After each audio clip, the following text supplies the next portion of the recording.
এটি প্রশান্ত মহাসাগরের উপকূল। এই মহাসাগরের নাম জেনেছিলাম বই থেকে। ফ্যাসিনেশন ছিল, কিন্তু কখনো সরাসরি দেখব সেটা উপলব্ধি করি নাই। এই তীর থেকে আড়াআড়ি যেতে থাকলে হাজার হাজার মাইল পেরিয়ে জাপান এবং রাশিয়ার ভূখণ্ডে পৌঁছা সম্ভব। মাঝখানে শুধু মহাসাগরীয় জল।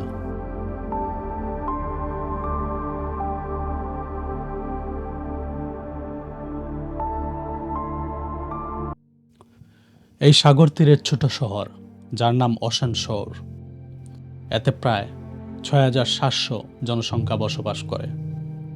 এর মধ্যে একজন আমার বালিতে আটকে যাওয়া গাড়ি উদ্ধারে সহযোগিতা করেছে।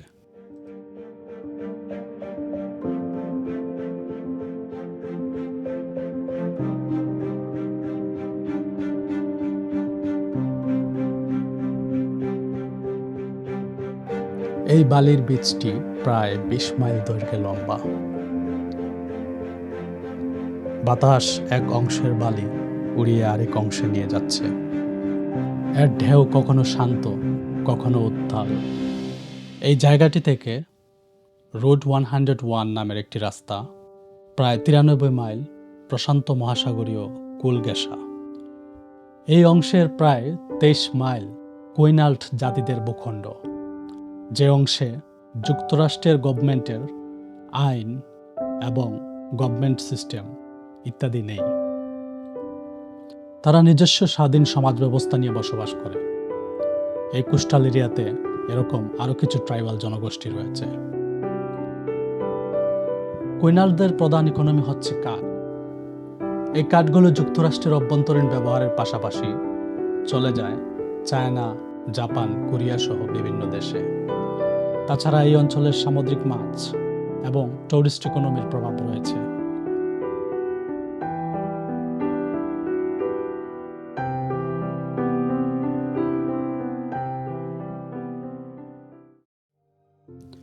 এটি টেম্পারেট রেন ফরেস্ট বা শীতল রেন ফরেস্টের অঞ্চল।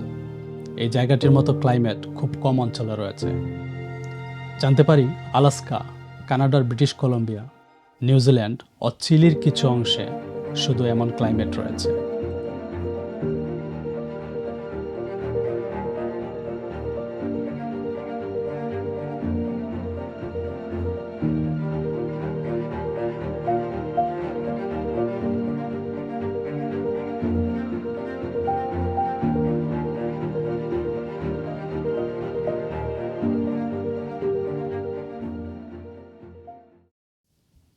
ড্রাইভিং অবসাদ কাটাতে লেক ক্রিসেন্টে যাত্রা বিরতি।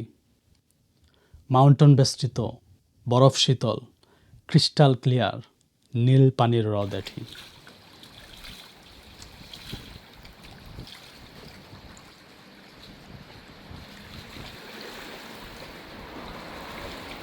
আমরা অলিম্পিক পেনিনসুলার সি লেভেল থেকে সর্বোচ্চ চূড়ায় ওঠার চেষ্টা করব।